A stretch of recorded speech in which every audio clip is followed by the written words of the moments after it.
No doubt we'll have some. So cool, cool, cool. All right, you ready to roll?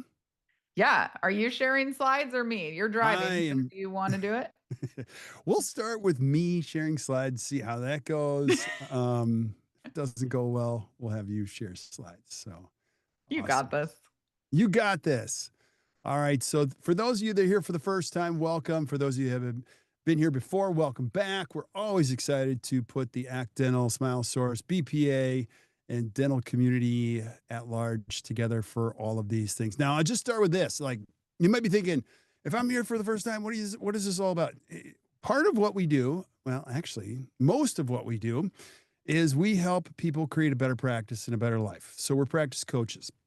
And so Miranda, who is an amazing human being, one of our amazing coaches here, but she's also the director of education and on our leadership team, pays very close attention to what is happening with our clients and some of the questions that we get inside the BPA.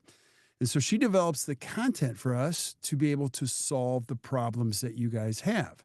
And this one is very, very important. So we coach a lot of practices all over the country who aren't necessarily broken. They're actually great practices. And they struggle with a lot of the same things that you do. And retention is a big one. So we're gonna help you rethink retention today, turning patients into advocates, and we'll explain what that means here shortly. So if you're on, congratulations. Today's gonna be a great day. And you can share these if you're inside the BPA with your team members, which I'm going to highly encourage you to do because we love this stuff and we're going to bring it today. But the hard part is getting everyone aligned around you in your practice about how do we do this. So here's how this works. We only really do three things for the most part when it comes to helping people create a better practice and better life. And a lot of you, most of you are already in the Best Practices Association. So we're continuing to build the Best Practices Association. I always dreamed of a place where we could have, connection inside of a community, add some great CE, some of the best thinkers. And so we actually have an app now. It's called the Best Practices Association. You can start the journey for free. And you can do it on your own. You can say, hey, listen, I want to see what this is all about. You can go back there and ask questions. And that is level one. Level two is you can say, hey, listen, I've tried to do it on my own. I need some help. And I would highly encourage that you never do something on your own. You always do it in a group. And you can do that with the To the Top Study Club, which is one of my favorite things ever. So quarterly, we meet in person here in Milwaukee at our headquarters. And we're constantly developing the curriculum. Miranda takes the lead on that. And we put entrepreneurs with other entrepreneurs. And it's my favorite thing. It's one of my favorite things because I get to learn for a whole day. While we present the content, I also get to learn like what are some of the best dentists in the country doing. So it's pretty cool in a collaborative environment. You can join us. And at the end of today's webinar, I'll show you an opportunity where you can join us for free. It's called the Golden Ticket. And then lastly, if you've tried everything, you're like, I've tried everything. I don't have time to think about this. You can hire an amazing coach like Miranda or the other coaches that we have, and it's our pro coaching program. That's our bread and butter. And again, our job is to help you think better about your practice and your life. So cool. Anything else you want to add, Miranda, before we roll? It's the place to be. So if you're not there, you're square, or be there or be square, whatever people say. Ooh, I like that. So I did put it in the chat. I put the link to the BPA and our website page that talks about TTT if you want to learn more about that. So yeah, check that out. I'm not kidding. Every single week, we have meetings about how we make this better, how we improve the process. It's not one of those things we just set it and forget it. We are actively working on how do we create a better experience. So I invite you on this journey to improve your practice and your life. Now, today, August 28th is when we're doing this. We're going to rethink retention and turn patients into advocates. And I'm going to start with a big phrase that I always use in the To the Top Study Club. And it starts with this. It's your problems aren't your problems. They're how you think about your problems. A lot of times, myself included, almost every problem I have, I can see the problem, I'm experiencing the problem, but I have to think about the problem. And what I'm going to encourage you to do today is just like, let's rethink how we attack retention or the process or how we look at it. And that's what today's about. And it's important. We always start with the why, because long term, it is just not enough to retain patients. You have to create an experience and turn them into advocates who stay loyal. They refer others. You already know this. If 31 years of doing this, I keep saying that, but I'm like the old guy here. Like all of your best patients come from other patients for the most part and become champions of your practice. And when your patients know they feel valued, they're known, they feel cared for, they're more likely to return, accept treatment, and share your name in the community. So, and I just think this is going to get harder and harder and harder to market. Let me just say this. In 2025, we now have AI, and the amount of information that's coming at all of us is at lightning speed. And if you're familiar with what happened in Milwaukee, where I live, we just got flooded a couple weeks ago. Now, I'm not looking at social media, billboards. Every single person I know is going, who's the best you know? Who do you know? Who do you know? Like we are leaning harder and harder into people we can trust. And I believe that's going to be the truth for most every business, especially dentistry in the future. And trust is going to be your number one currency. And a lot of it has to do with these processes and how you think about them. So rethinking retention is about going way beyond. Like you might think, well, it's our recare system. No, it's not. It's bigger than that. We're going to go way beyond that today. It's about building that trust and connection at every touch point. Now, some of you might be thinking, well, I don't have time for this. I'm moving too fast. My question to you is this relational or is this transactional?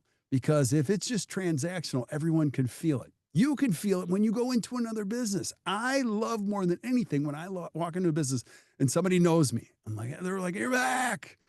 I mean, as simple as it is, Starbucks, they all know my name there. And I love it. Morning, Kirk. It's hard for me to go somewhere else because I love those guys, you know? High patient turnover leads to waste in marketing dollars and unstable revenue. It just does. And so we got to learn how to keep the right type of patients.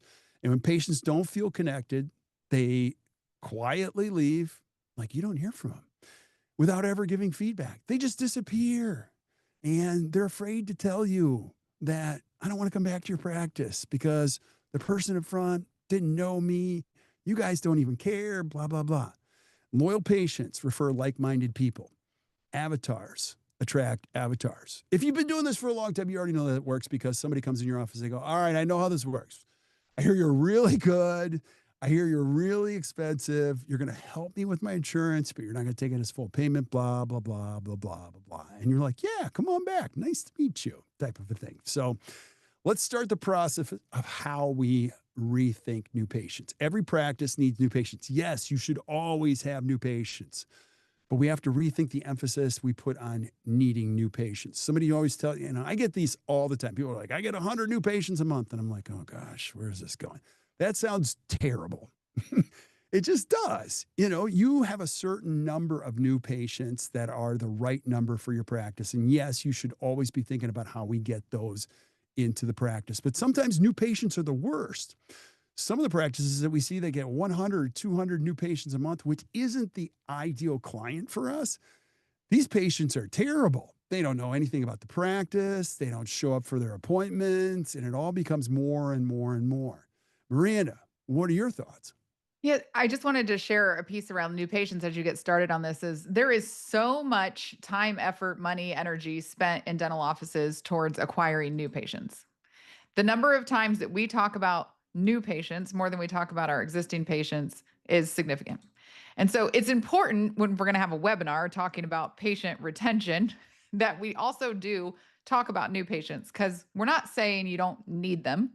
But before we lean into the importance of our existing patients keeping our practice healthy, we want to spend just a minute talking about when, like what you just said, if we have all these new patients in our practice, 50 a month, whatever it is, 100 a month, it's almost like bragging rights. To some degree, I equate it to the same philosophy we have around gross production.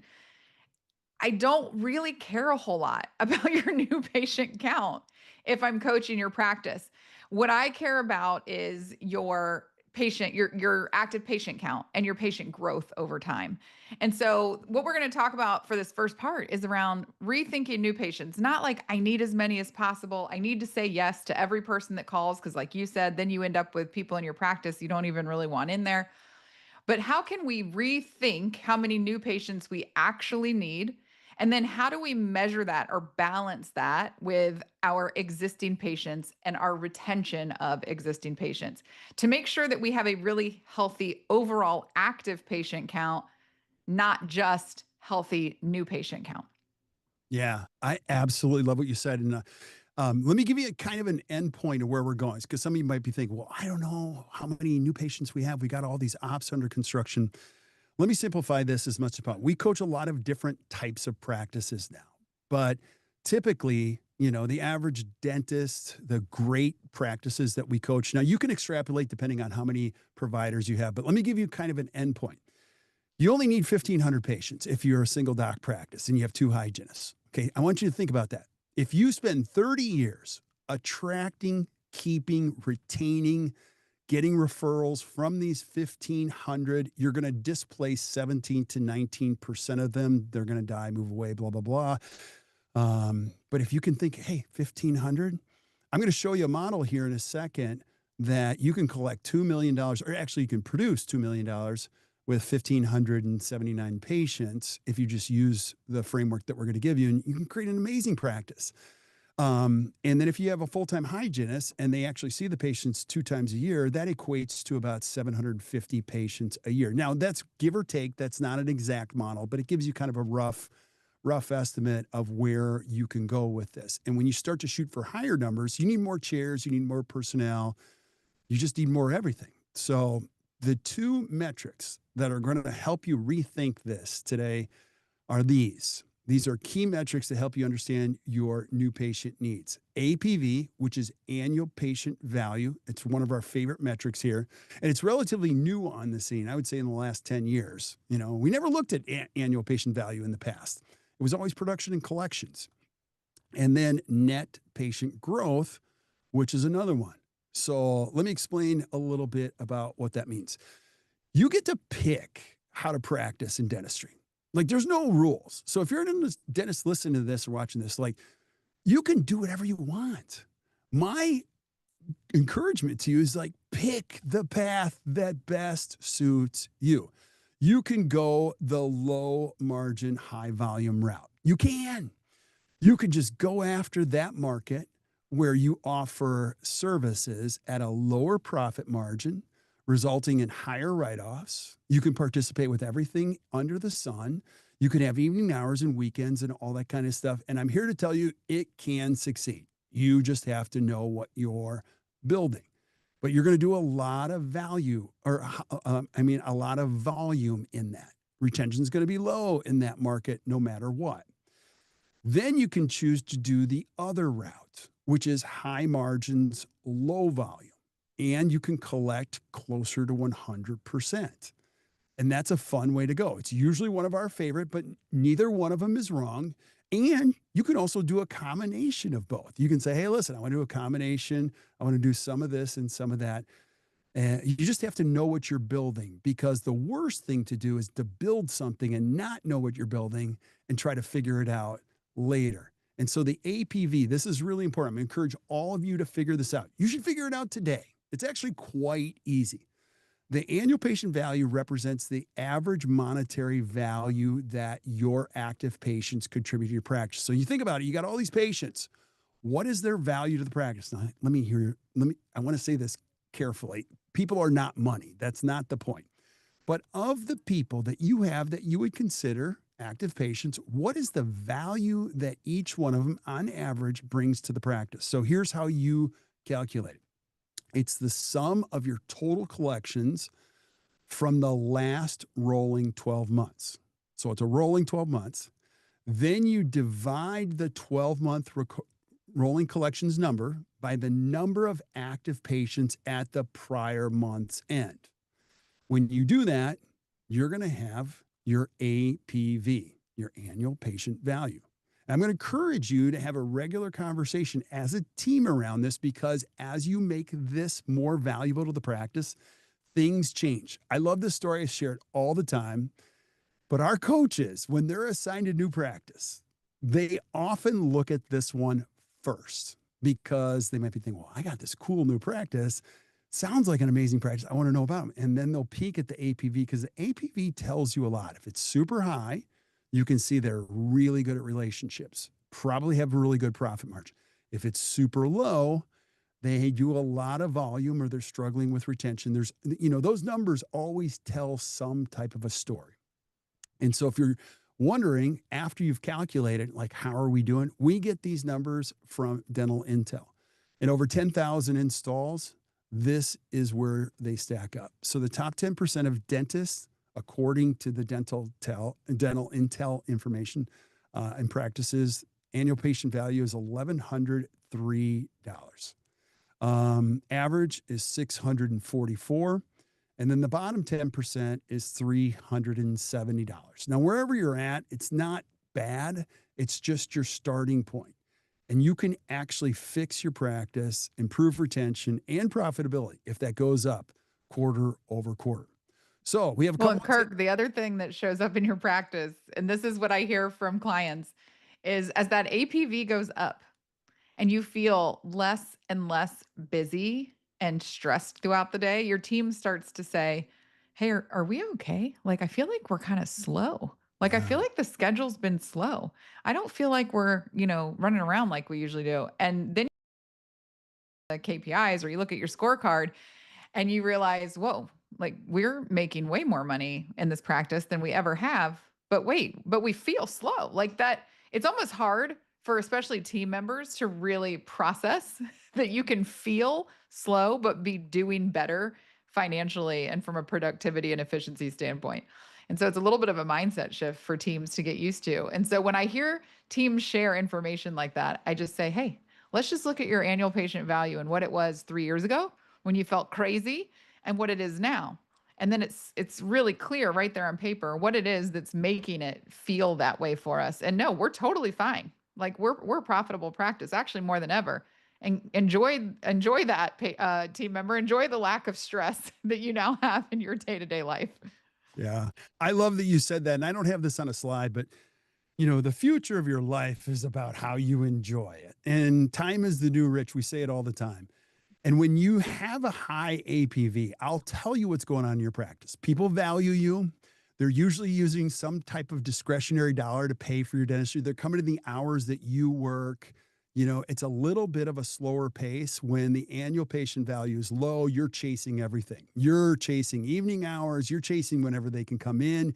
You are at the mercy of your patients. Your patients make the rules. You don't make the rules, and that's no fun. And they refer other people that make the rules.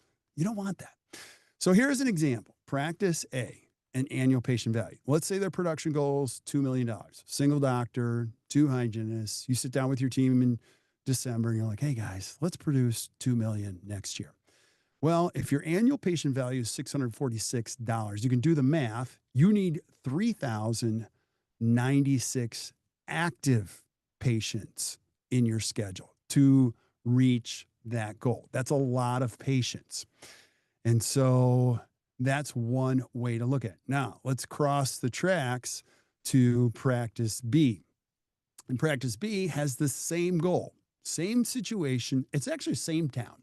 It's just on the other side, maybe I shouldn't say other side of the tracks, maybe other side of the street. Right across the street. Right across the street. Your buddy practices right across the street. You guys are friends and they have the same goal. But their annual patient value is $1,267. And if I had a nickel for all of the clients we coach that are in this category, I'd be a crazy wealthy man. Like, it's so much fun. Now, it's not about that, but you can see they're calm. They're relaxed. They know what they're doing. They feel good about dentistry. Their mindset is positive when they look at the future. Like, they actually believe dentistry is worthwhile and people want to pay for it. When it's low, people are like, nobody wants to pay for dentistry. I don't know if this is the greatest profession ever. So its circumstances are bigger than just its impact in the practice. So you can see in this circumstance, a $2 million production goal with this annual patient value, we only need 1,579 patients. Miranda, Well, number one, that's almost half the patients. So Yes. imagine what the difference is. But I also wanted to sneak in really quickly. There was a question about the APV and if it's reported in Dental Intel or if it has to be done manually. So if you have Dental Intel, just FYI, yes, it does it for you. This is actually a screenshot of how it's reported on a dashboard in Dental Intel. It's on the collections dashboard within Dental Intelligence. However, if you don't have Dental Intelligence, yes, manual calculation is just as easy as what Kirk shared earlier. Run your 12 months rolling collection totals and then take your current active patient count and do that division, and you've got your answer. But Dental Intelligence does it for you. This is a screenshot of exactly what it would look like. And when you're in Dental Intel, you hit that little bar graph that you can see in the corner of this image, and it gives you a 90-day and a year over year. So you can see over time how that's changing for your practice. And you can see the trends. You can tell, hey, when I started doing more comprehensive dentistry and building clear aligners into my practice 18 months ago, that's when we saw the shift from 560 some dollars in APV up to 700 and some dollars in APV. Okay, then I started incorporating some perio protect or maybe some sleep therapy, or I went to that course and started treatment planning quadrant dentistry and scheduling in advance instead of tooth by tooth reacting to emergencies that came in the door. Man, I remember that was last December I went to that course. Look at what changed in my APV, and you can really see those trends over time. Yeah, totally agree. It's so true to watch all of those. And what's really cool now, doing this as long as I have, we always knew that. But now we can actually see the data, the transparency that we have now with Dental Intel. We plug it into all of our practices that have compatible softwares. You can see all these movements. You can see them in real time, day to day. So it's pretty cool. Now, as far as rethinking it, here's an important piece of it. We want to be thinking about how this affects the overall practice. So, new patients, you obviously want to have some type of a plan to attract the right type of new patients for your practice. Then we want to recapture patients that have fallen out of the active status or fallen out completely. So, and we want to minimize lost patients that fall out of the active window. And what that gives you is net growth. And these are net patient growth. And again, here's another screenshot of Dental Intel. This is a metric that we pay very close attention to. It's net growth. So again, it's APV and net growth. And new patients do matter, but net growth matters more. So in this particular circumstance, you can see this practice has 22 new patients in a month. Their goal is 74. That should be the first one. You're like, oh gosh, why would I want 74 new patients? And as you look at this, we had 22 new patients. We recaptured 10, but we lost 56. So the net growth was 24. And maybe, Miranda, you can give some more context around what a recaptured patient is or truly what a lost patient is. Absolutely. I love, love, love this box on the performance board. So, when you look at new patients, we all know what that is. That's how many patients came in the door this month for the first time ever with those new patient appointment codes. Recaptured is when we have brought patients back into our active patient pool because they have now scheduled, but they were previously inactive due to not having been in the practice in the last 18 months. So, for example, maybe the hygiene team, or excuse me, the admin team on this particular practice does a really great job of that hygiene recare follow up system. And so they're reaching out to patients when they're past due for their visits. So maybe there's a chunk of patients that they're past 18 months since they were here last for a hygiene visit, and somebody's actively calling and reaching out and nurturing those patients. And guess what? We got 10 of them this month to come back into the schedule. And so now they're considered recaptured. They weren't active patients anymore, more than likely due to inactivity. Lost patients are those patients who we have either manually turned to archived, deceased, or inactive in our software, or they've simply fallen into that inactive or lost status because their last visit was more than 18 months ago. So, new patients are new patients. That's pretty self explanatory. Recaptured are those that have gone inactive or been activated and now they are back in the practice, and we haven't seen them in at least 18 months or more. And then lost patients are those that we either manually turned to inactivated or they went inactive simply by having been 18 months or more since they were in the practice. And then we can see that overall net growth for this practice in this particular month was negative. So while they were like super excited, maybe that they had 22 new patients, they actually had a decrease or attrition in their overall patient base versus a gain. And the other thing that dental intelligence does, just so you know if you use it, is that bar graph in the upper right hand corner. When you open it up, it'll show you the breakdown of how many were new, how many were recaptured, and then how many were marked inactive versus how many went inactive.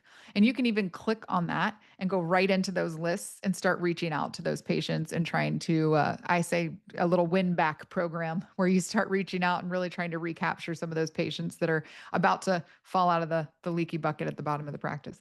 So true. So true. Another thing that this slide does not show is if your goal is 74 new patients a month, you're spending a lot of money to get them. You're either spending them in marketing dollars or you're spending them in write-offs because you participate. So Well, it's a and lot. again, if this practice we're not losing 24 patients a month, they might not need 74 new patients. 100%. And so this ties in that whole concept of what we said at the very beginning, which is like we need to rethink how we think about new patients. Yeah, If we weren't losing 56 patients in this particular month, we wouldn't have a negative net growth and we wouldn't need that many new patients to get where we need to go with our active patient count. If that was only 10 and we were in the positive, think of how many less new patients we need to spend those dollars, effort, and energy on bringing new patients in. totally agree. Totally agree. Now let's go to the other side of the street. And in this practice, goal is 40 new patients a month. So right now, in this particular month, we got 16 new. We recaptured 20 and lost 25. So our net growth was 11. Anything you would add about that, Miranda? No, I mean, I think it's just a good example of, again, this they still lost patients. We're going to have some attrition. That doesn't mean we don't try to reach out to those patients or look and see who we lost. But in the end, we did have positive growth. The goal is going to be determined based on how far off is this practice from where they need or want their active patient count to be. Perhaps this is an active, healthy practice, but they want to add an associate.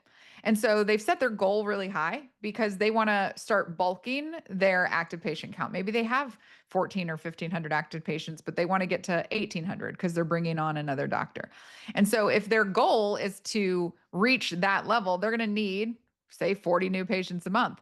How easy would it be for this practice to go from 11 to perhaps 21 or 31 if they simply focused on retention and having less of those lost patients? Like if they only lost 5 instead of 25 of their active patients during this month, they're going to be at 31 and they're going to be that much closer to their goal than they are at 11. So this is why this information ties so much into why retention is so important. Yes, we need to think about new patients, but ultimately, what I love about this KPI is it actually forces us to think about retention and how are we impacting our existing patients to make sure that we're giving and doing everything we can to keep them tethered to the practice. Because just like that, we could be that much closer to that goal of 40 if we just didn't lose 20 of those that maybe we could have kept if we had had some outreach in place Yeah, or pre-appointed them the last time they were in. totally agree. Did I hear you use the word bulking? So did you borrow that from your kids? I didn't know what What did I bulking was. say? You said bulking the new Oh, patients. So it's a kid. So I just found out what that was like a that's couple because you weeks have a ago. football player. Yeah. The bulking. I'm like, oh, okay. So it means you're adding. Okay. So Yes, yes. I love it. Love it. Well said, Miranda. So retaining existing patients is essential to your practice success long term. Now, we're going to show you a little bit about how to do that or rethink that, but rethinking your patient experience is critical. Retention starts with how patients feel. So you got to get into like we don't create teeth here. Like we don't do that. We create long-term relationships with amazing people and we want to make their lives just a little bit better. than when they came in here every single day. Not just how well you perform clinically. Now, that's important, but like it's how they feel. A great experience gives patients a reason to return and to talk about you. When patients feel valued, they stay and they bring their friends. They'll say, you got to go to my dentist. So we have something that's called the Creating a Six-Star Experience in the BPA. You can actually have access to this. It's a great exercise. And what I would encourage you to do, if this is tough for you guys, let's say these metrics that we're talking about aren't great. You can actually go back in the BPA. You can watch this webinar and you can actually go through this exercise of the 6-star experience. I'm going to take you through a little bit of it today and how it all works. And it becomes a great team meeting. Some of you are like, well, our team meetings are terrible. Well, don't do that anymore. You can actually just put this on and say, hey, Alex, can we watch this for a little bit and have a conversation about how it all works? Now, the first step in the 6-star is the initial phone call. Number one, you've got to have some active listening. You got to fully concentrate, listen, understand, and confirm what you heard with patients. I always love somebody who will listen more than they will talk in this role and who's usually really good at asking questions. Engagement's a big one too. You got to have a great tone of voice, be able to pause, not to rush people, remember patients' names, and they have to care for the most part. You got to make scheduling easy too. Now, it's not about just letting anyone in your schedule. That's not what I'm saying, but you got to be easy to do business with, not so dogmatic and things like that. But consider what questions to ask. The question is the answer. Don't get good at answers. Get really good at questions, and you can help guide these patients to the right spot. And then lastly, you can just gather information and decide what information is important to make this process seamless. Now, Miranda, you always talk about having the pad. You always had a notepad up front, right? Oh, yeah, for sure. I had a new patient call sheet. I was very diligent about not tapping away in the computer and just plugging in their phone number and their insurance information. I was taking notes about what the patient was sharing with me because it's so important to know what it is that they want or need for their time with you, because now you can customize their experience or decide if maybe we're not even the right fit for you and what you want. I was actually recently listening to new patient calls with a client of mine. And when you just mentioned guiding them, what we hear often is, you answer the phone, it's pleasant, it's warm, it's wonderful. The patient asks, are you taking new patients? You say, yeah, we sure are. And then there's that silence, and it's like, okay, the patient's like, well, do you take my insurance? Like, they don't know where to go from there. And so they just ask the next most reasonable question to them, which is usually, do you take my insurance? Versus the word you just used, guide, which is my favorite word about talking about phone calls, is that our job is to guide the patient through the call, to guide them into the questions that help us to know what we need to know about how they fit into the practice, to guide them into the schedule, into the most appropriate way, to make sure we're sharing the expectations of what they can expect when they come in and costs and all of those things. It's so important for us to make sure that we are the ones driving the phone call and not just answering questions and then leaving that silence for the patient to then ask the next question. They don't know what they need to ask. They only know very simple, specific questions, and it's usually something very transactional. And what we want to really do to make sure that we're driving the phone call appropriately is to ask that really important information about what it is they're looking for in a new dental home. What are their expectations for their first visit with us? And make sure that we are, in fact, the right people to serve them. Every now and then we're not. If they tell you I'm just looking for someone who takes my insurance so I can get my 2 free cleanings a year, or if they end up telling you they've already been to 3 other practices and they were told that they needed to have periodontal surgery and we're not a perio office. If they're just saying, I want to make an appointment, and we just take all their information and schedule them, they're going to show up and then their expectations aren't going to be met because we're not going to be able to provide what they're looking for.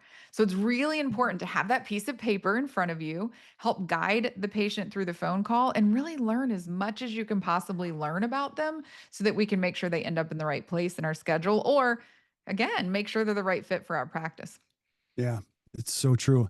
And it's really important, whoever's asking the questions is controlling the conversation. Now, Mhm. we're not talking about like hyper control or anything, but you're guiding them by asking the questions. And what Miranda said is so true is like, you don't want the patient to take over the phone call because this could be 20, 25 minutes long and it ends up the patient doesn't even schedule. So got to be engaged, got to be curious, asking great questions. And I don't know if this has ever happened to you, Miranda, but these kids now that come to the door for the pest control things, like they're so sweet. And they're like, Miss Mary, can I ask you a question? Sure.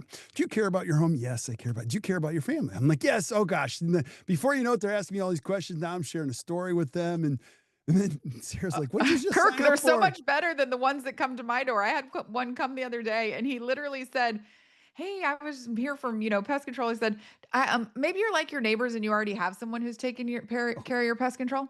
And I was like, you just unsold your I product to know. me. I So don't your get those guy's way ones. better than my guy at Oh asking my questions. gosh. When I closed the door, I'm like, what a great kid. Told the kid everything about my life. I don't even know what I just signed up for. Like, that's so cool. And they're coming It's so back. funny. Kirk, I But want to jump into really quick two things. We have someone in the please, chat named Irma who actually shared one thing that you'll think is super cool and then has a question. So, Irma shared when we were just talking about APV, a great wake up call on how much our active patients mean to us. 1 year of collections, it's a little over $3 million. Active patients is 829. That means that $3,807.71 is our APV. We're a small practice with 10 employees, fee for service, 12 to 15 new patients a month. Most are referrals from other existing patients. Great wake up call on how much we want to really be grateful to our existing patients. So true that we need to be able to value them. Well, that wow. is one heck of a successful Love practice that. right there at Thank you over for sharing that. $3,000. And so Irma then just asked a follow-up question when we were chatting. So I feel like now's the right time to answer it. They said, can you tell us a continued conversation? So if you do say, yes, we're taking new patients, like how do you continue that and guide them versus just saying yes and waiting for the patient to ask the next question? So I say follow it right up with a question. So if we'll just do this really quick, if a patient calls and I say, thank you for calling Dr. Barrett's office. This is Miranda. How may I help you today? And they say, hi, are you taking new patients? I'm going to say, oh, yes, we're absolutely taking new patients. I'm so glad you called. Like I said, my name's Miranda. What's your name? And I'm going to get their name. I'm going to write it on my little notepad or my piece of paper. And then I'm going to say, Kirk, thank you so much for calling. What's going to be the most important thing that you're looking for in finding a new dental practice? Because right then and there, it's not a yes or a no. And I'm going to learn a little something. It might be as simple as I know it's been a while and I need a hygiene visit. It might be I woke up last night and my tooth is throbbing and I need someone to take a look at it ASAP. We're going to learn a little bit about why is Kirk calling for a new patient visit instead of leaning right into them just asking those basic questions that honestly might not be the most important thing to them, but it's just all they know to ask. Yeah, that is so good. If you guys are listening to this, that's why she's one of the best in the world at verbal skills. What do you In guys think of this? the world. I actually want to create some type of Jeopardy, like no, I want to create a show called Let's You Stump keep saying Miranda. you're going to do a I let's know, stop like Miranda, and I'm just waiting for the invitation. so Irma, I want you guys all like give us your hardest stuff and let's try to catch Miranda off like not being on her toes. That would be so much fun. Like get the craziest stuff. It's so good to hear you say that. Now, if you're thinking about that, think about it for a second. If you had somebody like Miranda at the front answering the phone, they were engaged. They're going to turn a lot of these calls that you would normally think not very valuable into hugely valuable advocates for your practice. They're probably going to come in your chair and sit in there and go, she's good. You should give her a raise. And that's another thing. If you're not getting regular compliments, that is not your team members' fault. That's your fault. You should be, cultivating an environment where people want to get better. They want to learn about this and they want to get better at their verbal skills. And in essence, it'll make them better and your practice better. I could go on that forever, but I won't. But we So can't. we can't. We don't have time to do that. I wish this was a 4-hour webinar because I have a lot of thoughts. All right. Initial phone call. You're setting the tone for everything that follows. My hope is that call's so good. They think, man, they're probably super expensive, but I got to go. You know what I mean? You never want anybody to think you're cheap. They're like, they're good. And are you warm, confident, and helpful? Or are you rushed and transactional? I can feel that. I can see that. I start to build a picture of what your practice looks like. If you're timid, not helpful, and you're just rushing me along. And patients decide if you're the right fit before they ever walk through the doors. Totally agree. So if you just heard what Miranda said, if you're a patient, you're like, okay, this is my dental home. This is going to be my dental home, unless it's crazy expensive type of a thing. But you're also learning about the patient in that respect. Now, the day of the visit, patients start evaluating the experience from the moment they enter your parking lot. And so that's something that teams miss all the time. You want to greet them personally and timely. Just don't tell them to have a seat. Have a seat. I'll be with you in a second. I see that all the time. I think one of the greatest things you can do is just do an exercise where you actually walk through the steps of what your patients experience. Take a look at the sidewalk, take a look at everything, because you don't notice any of that. Your patients do. And they start to make a judgment from the second they get out of their car. So then you want to be able to focus on the first handoff. So we got the phone call, the first visit, and then the first handoff. We like to refer to them as elegant handoffs. They're done really well. Call them by their preferred name. You're going to learn that on the phone call. You can provide a tour on the way back to the operatory. Studies show that when people are given a tour, they're more relaxed. They're more likely to like you, and you Kirk, can. I work with a practice in Michigan, and I was just visiting with them, and I was in their office the day before our planning meeting, and I said, I think this picture is new. And there was this really awesome portrait photo framed on the wall right when you head back towards the operatories, and it was of all four doctors. And I was like, I don't remember this being here before. And they're like, no, we actually added that. And they said it's our first stop on our tour. When we go to walk the patient back to the operatory, we kind of stop here, we pause, and we say, hey, I know it's your first visit with us. This is, Dr. So and so and Dr. So and so and Dr. So and so. And you're going to probably meet them while you're here today or at some point. And, yeah. And you just head on back. But it's that first introduction right when you walk back on the tour to start acclimating the patient to who we are and what we're all about. I thought it was a really great idea on their part to build that right into the front of the tour. It's like right there, front and center. Great picture. Everybody looks warm and welcoming, and it's their first stop on the way back. I love that. I'm so glad you shared that. Now, I could spend an entire hour on this. I'll just tell you a short list of it. One of my favorite practices of all time, they rehearse this all the time. Like they had it down. And the person who gave the tour would say, do you mind if I give you a tour? Because we're so excited to have you here. You're going to meet a lot of people. You're going to meet our doctor today. And she would always say this, but the most important thing to us is to know what's important to you. So come on back. And in the morning huddle, she would call out, I've got a new patient. Her name is Miranda. She's going to be coming by at about 10:05. I want you guys to all say hi if you can. So it was really cool. A lot of time hygienists don't even look up. They don't even care, whatever. But if you're what you do screams you care or you don't care. You want everybody to be locked in on I care. And she would even do indirect and direct chair time, which I thought was pretty wild. She would go into the lab and it was clean. Very rarely do you ever see a dental lab that's clean. And she would say, this is where our doctor does indirect chair time. You're Mm-hmm. going to notice there's direct chair time, and direct chair time is when you see the doctor, but you're going to see that our doctor spends a lot of time studying how bites come together. Like we're going to be so well prepared for each one of our visits with you. And that's where he studies all of this information on, and she would explain what an articulator was. It was really cool. You can go as far as you want, but as you can see, you're starting to build value for that. If any of you have been to the restaurant Excalibur in New Orleans, you know that it enters through the kitchen. So you walk in, and the first thing is you're on the line, which is pretty cool. And they describe how they prepare things and how they, you know, order their food and how they care about things. By the time the bill comes, you're like, I don't care what it costs. Like there's so much value behind what they do. It's powerful. Number 4, we're going to put them in the chair. Number 1, be on time. You can actually build an entire practice just by being on time. It's amazing how poorly people do this in the world. Ask open-ended questions, build rapport, have everybody be engaged. Engagement is a big deal. And it's not just about their treatment. It's about how you deliver it. What's the care that goes in the chair?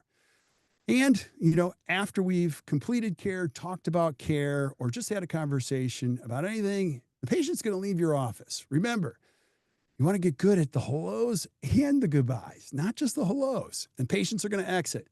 Personalize the critical things that need to happen before the patient leaves. And Miranda, I want you to talk about this because patients hear a lot and their retention isn't the greatest. So why do we want to personalize the critical things? Well, when you personalize the conversation that you're having with the patient and tie it directly to them or to them and their provider, or what is it about what we're going to do at your next visit that really matters to you?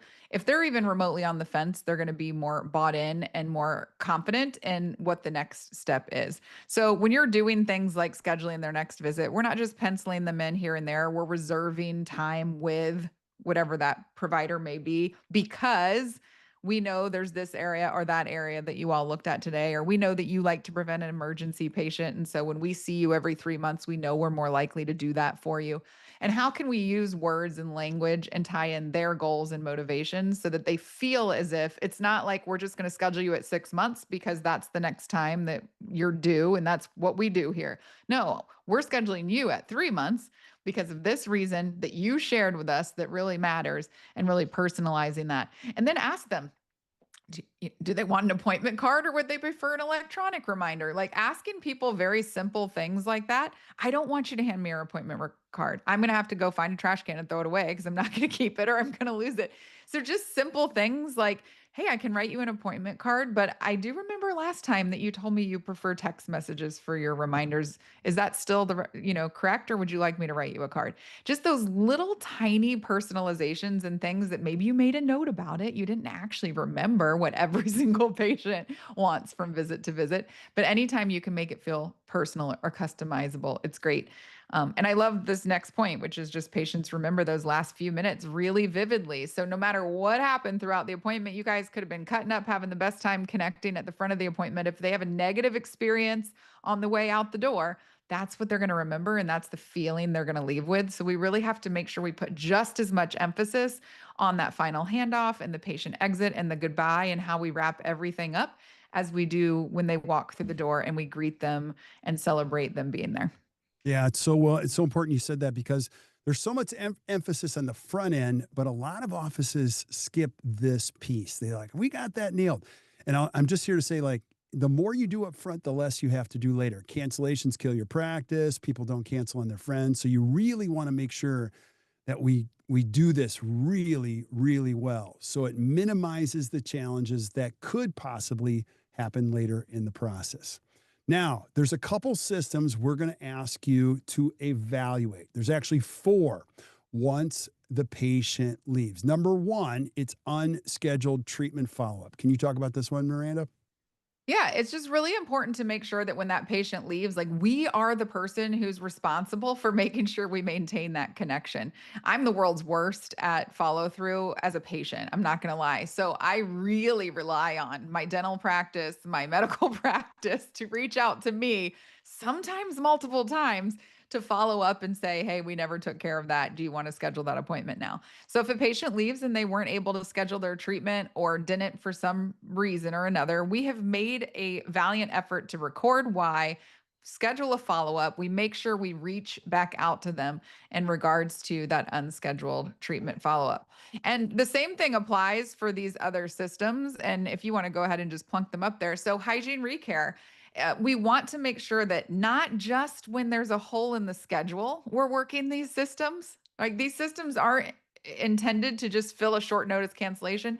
They're regular maintenance on the practice. They're daily and weekly processes that are part of our checklists that we follow to make sure we're making these connections on a regular basis. So if they forgot or couldn't schedule treatment, we are following up on a regular basis to help them make sure they get what they need.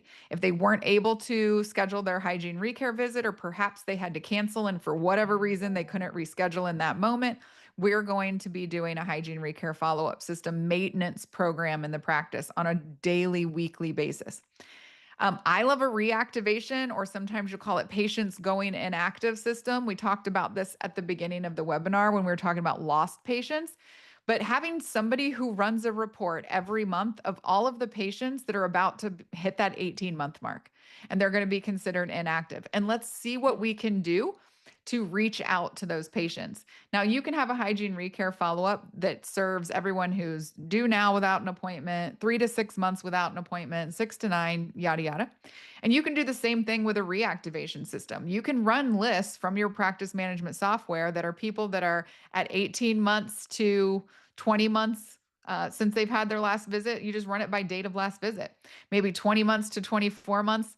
And obviously, the further out it goes, the less likelihood these people are going to be reinstated in your practice. But if you can catch them, especially right when they're about to go inactive, and keep them instead tethered into the practice, that net growth number that we talked about earlier is going to be so much healthier for your practice because your lost patient number is going to be smaller.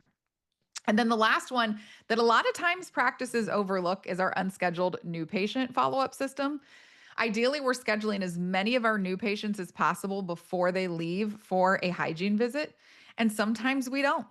And so, having a system where, again, once a month, and if you have Dental Intel, it's super easy. You just click on that number in the middle of the square that showed how many new patients you had, and it's going to pull up a list of those patients, and it's going to show you if they're scheduled or not for a next visit. And then you just have somebody on your team that owns reaching out to those new patients that didn't schedule a next visit. And we do our very best to re engage them into the practice. So these are some pretty key follow up systems that are really just maintenance, patient maintenance that your admin team can build into their daily and weekly checklists. Yeah, so well said. So well said. So, a couple final points on how we rethink retention. You have to have somebody own the follow up process. You heard Miranda say that when we always say internally, when no one owns it or everybody owns it, no one owns it. There has to be a champion, somebody who understands this is my responsibility and I own this process in the practice. Well, and Kirk, just to share in case there's team members, or if you're a dentist and you're going to share this with your team members, owning it doesn't mean you're the only person that does Right. it. If you own the hygiene recare system, you have documented what that system is. Maybe you're the one pulling and running the reports or making sure that things are being documented properly. And yeah, you probably call on those lists. But that doesn't mean that if your hygienist has a cancellation and their notes are caught up, that they can't come and sit down and help call on that hygiene recare follow up system as well. Or you have a doctor out, and so you have two assistants for 3 days who don't have a doctor to serve, but they still want and need to work. Great. They can help with that unscheduled treatment follow up system list. Just because you own it doesn't mean you have to be the only one who does it. Yeah, thank you so much for saying that because that's one that requires a lot of clarity on that. Um, Also, the follow ups, you know this, are they proactive or reactive? A lot of times, most times, they're reactive. Like, we got to get somebody in here. So it's a poor system. You're grabbing mud from the bottom of the river and you're just throwing it in the schedule. Don't do that. That's why, if you use this framework correctly, you're always going to be proactively improving these processes, reaching out, finding the good patients and putting them in your practice. And it's going to save so much time and energy later on. And you can't let these patients fall through the cracks if they don't schedule. That's where this becomes so important. It's so hard to get these good patients. You want to have Mhm. the systems tightened up so we keep them so they don't go to another practice. So, a couple other points. We want to add value after the visit. And how you can do that is you can send post visit follow ups with oral health tips related to their treatment. It's really cool when you work with a really great healthcare provider and they're like, I'm going to send you a bunch of information. And they actually do it. My son had a doctor appointment on Monday, and the doctor said, my assistant is going to call you and schedule. As soon as he hung up, she called. It was like, oh my gosh, these people, they do what they say they're going to do, and you can tell they care. You can share quick videos or FAQs answered in text and email. You could actually do your own videos. So if you're wondering, like, what marketing can we do? You should create your own YouTube channel with your own videos describing your own procedures in your own practice, which creates even more value for the provider in the office. Don't send them somebody else's videos. You can, but like, do your own videos. People always wonder, like, what should I be doing? Do that kind of stuff. And you Mhm. can reinforce the personal relationship way beyond the transaction. And there's so many ways you can do that. And again, you want to be just thinking as a team, like thoughtful touches. How do we keep these people top of mind? You can celebrate milestones. If you have 1,500 patients, they all have birthdays in a year. Like, get good at celebrating birthdays, weddings, babies, graduations. I'll never forget as long as I live. When I was in high school, I had a dentist who would send me clippings of like things that I did. He's like, I'm so proud of you. I'm like, oh, it's Dr. Cooper. I'm like, I love Dr. Cooper. You can use the morning huddle time to fill out cards together. In your morning huddles, they should not be about production. It's really about patient care. And it's more than just their clinical care. You should be thinking about how we care for these relationships, and that's where you can have a point person saying, okay, Mrs. Finelli, she had blah, blah, she's coming in today.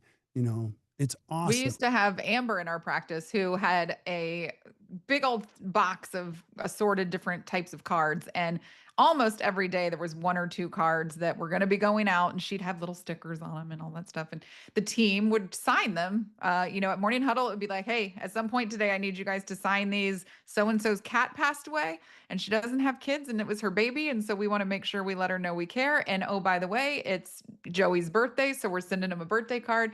And the whole team would sign it. At some point throughout that day, we always left it in a space that was a general space where everyone could see it and be remembered. And then Amber did her thing. She owned sending out these cards, but she loved spreading joy. So it was something that fulfilled her to know that she was making someone's day in some way. And it also really served the practice in a positive way to make sure that we were building those personal connections with patients. Love that. Everybody needs an Amber. That's for sure. Yes. Yeah. You can also send newsletters, seasonal updates or helpful tips, just align with your brand, things that you're doing. If you do a lot of education on behalf of your patients, what a great way to keep your patients informed on all that stuff. And we got a few final takeaways and then we'll answer questions. But the point of this is retention doesn't happen by accident. What we're going to encourage you to do is be proactive. Do it with intention. If it's built through consistent connection, clear communication, and intentional follow through, you're going to build the type of practice you always dreamed of, and it's going to stay that way. And when you stop thinking of retention as a task, I know it sounds like a lot of work. You're like, I already have enough work to do. No, this is an essential system. We have to build a retention system and we've got to improve it over and over. And you start viewing it as a relationship. Everything changes. Patients feel seen, they feel supported, they feel valued. And not only they're going to return, but they're going to refer others too. Trust is the currency of your future. And that's how you do it. And it's not about having the perfect script or system. It's just about showing up with care. Remember, what you do either screams you care or don't care. So build a system that screams we care every single time. Now, you might be thinking, well, this is a lot to think about. We got a lot of tools back here. We are building the BPA with more and more tools to support the independent practice every single week. So if you go back there, you're going to see it's constantly changing. There's a great chat back there. People are asking questions like, today, here's what I need the best health history form. Like, it's so cool because the entire community comes to help. Like, if you're looking for the best health history form of all time, you'll see it back there. Now, everybody's got a debate around which one's the best. That's fine. But nonetheless, you're going to get the support that you need. And then lastly, I mentioned this at the beginning. If you're looking for an opportunity to join us at a group, the To the Top Study Club is amazing. I promise you, you will love it. Our next one is on October 17th and 24th. It's here in Milwaukee. They're small, intimate groups. We lead them. You're going to meet other people doing this work, and you can come for free if you're not a member. We have something called a golden ticket. Yes. All you have to do is show up. We'll feed you, take care of you, educate you, inspire you. All you got to do is just show up. Like, that's the easy part. We got the hard part. So I encourage you to take care of the golden ticket. You can try it. If you don't like it, you don't have to stay. I know that won't happen, but come check it out. And we'd love to have you as our guest. So, Miranda, awesome job today. We have any Thanks. questions? We do have a couple of questions. And I was going to share my little takeaway is kind of what Irma said earlier is show your gratitude. Like when you take Yeah. a look at that annual patient value, whether it's $600, $300, or $3,000, congratulations. It's so important to make sure our patients know how much they matter to us and that we're grateful that they're there. Because, hey, I tell team members all the time, your doctor doesn't pay your salary, the patients do. And if the Right. patients aren't there, then none of us are going to be here tomorrow. So we want to make sure we show a lot of gratitude. And I think it's really easy to just say that to our patients. Thank you so much for trusting in me. Thank you so much for trusting in our process. Thanks so much for being here today. Thank you so much for sending your family our way. Like, it means so much that you trust in us to take care of them. So I think gratitude goes a long way. We have a couple of questions. So one of them was a question about APV, and it was around fee for service or high PPO participation. And so asking, does that APV change based on if you're a fee for service practice or a high PPO practice? And that's that business model concept that Kirk was sharing earlier in the webinar around low profit, high volume.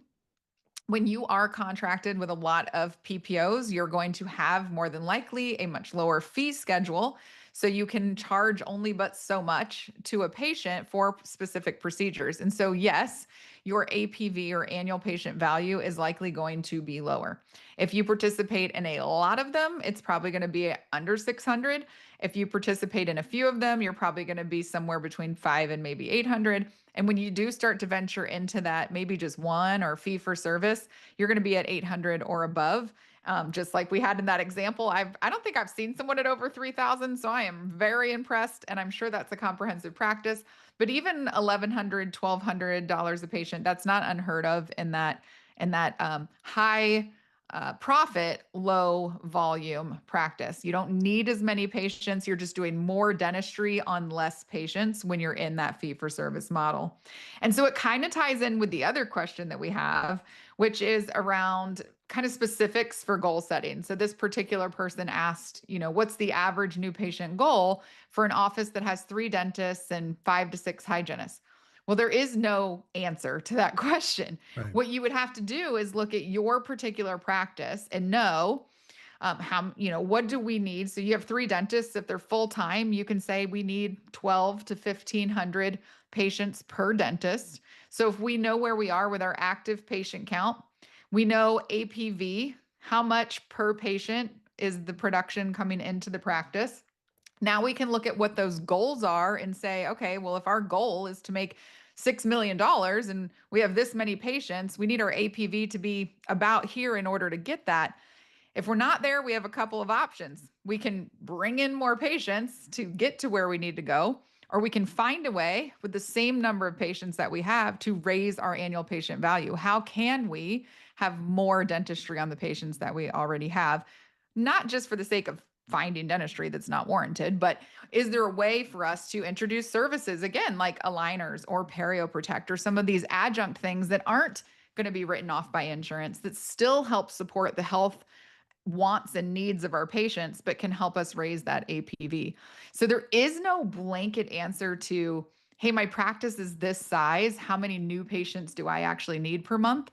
You have to look at the specifics of your practice. Do you have anything to layer onto that, Kirk? I love that question. And I would say this, I would absolutely agree with what you said 1000%. But I would say this, you do have to have a number. So however you get to that number, it's got to be a combination of all the things that Miranda mentioned. And I've got 50 stories and not enough time to tell them. But one of my favorite Exactly. stories is John Cranham. He would help me understand new patients. He's like, listen, my style of practice, I only work 14 days a month. I need to be having one conversation per day, meaning a consult, one per day, meaning I need to do one comprehensive exam per day, and then having a review of findings, knowing full well that only 50% of people are going to say yes to the dentistry. And that gave him some type of a system that was simple. And I remember his chief chairside assistant, when her number one job was to prepare the case that he was going to be looking at the next morning, because he works 7 to 3. So he'd come in at 6:30 and he would be looking at a case that he would present the findings and the treatment that first patient of the morning. So I'm not asking you to do that. But what I am saying is he knew exactly the number of new patients he needed to see. And a lot of this is based on acceptance and other things in style of practice. But my answer is, you need a number. But Miranda, I know you have to jump off. I'm going to let you go. And I can't thank you enough. I am I so did grateful. put the CE in the chat, by the way. So anybody that's looking for the CE, go to the chat. It is there. And the final question that's been in the chat a couple of times is, will this be recorded? Yes. And you can always find it in the BPA. And the CE is also always linked to the recording post in the BPA.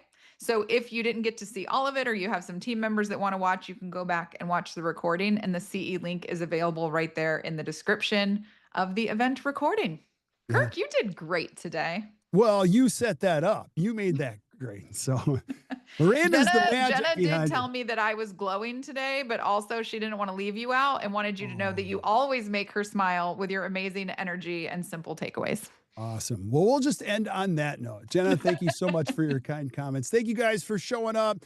The conversation continues as always back in the BPA. So join us where you'll find out more. Better practice, better life. So thank you guys. Hope you guys enjoyed that. I hope everybody has a great day. Goodbye, everybody.